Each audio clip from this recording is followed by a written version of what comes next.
1 नोव्हेंबरच्या सत्याच्या मोर्चासाठी मनसेची जय्यत तयारी. ठाकरेंच्या सेनेनंतर आज मनसेकडूनही प्रेझेंटेशन होणार. राज ठाकरे लावरे तो व्हिडिओ दाखवत पोलखोल करणार. राज ठाकरे दम असेल तर चुनाव रोक के दिखाव. विरोधकांच्या मोर्चावरून गुणरत्न सदावर्ते आक्रमक. सत्याचा नाही ढोंग्याचा मोर्चा, सदावर्तेंची टीका. मतदार यादीवरील संभाव्य दुबार नावांबाबत राज्य निवडणूक आयोगाचे आदेश. दुबार नावांसमोर नोंद करणार. इतर केंद्रावर मतदान केलं नसल्याबाबत हमीपत्र मतदाराकडून लिहून घेतलं जाणार. बनावट आधार कार्ड प्रकरणी रोहित पवारांच्या विरोधात गुन्हा दाखल. भाजप पदाधिकाऱ्याच्या तक्रारीची मुंबई सायबर पोलिसांकडून दखल. रोहित पवारांनी एका वेबसाईटचा वापर करत बनावट आधार कार्ड बनवलं होतं.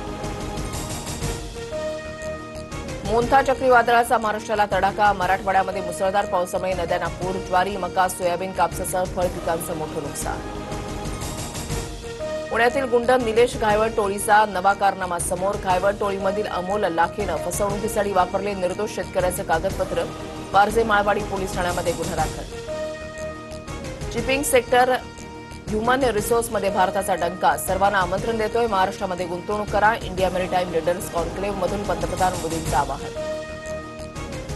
भारताचा सलामीवीर फलंदाज रोहित शर्मा जगात भारी. वयाच्या 38व्या वर्षी वनडेमध्ये रोहित शर्मा अव्वल स्थानी. गिलला मागे टाकत रचला विश्वविक्रम.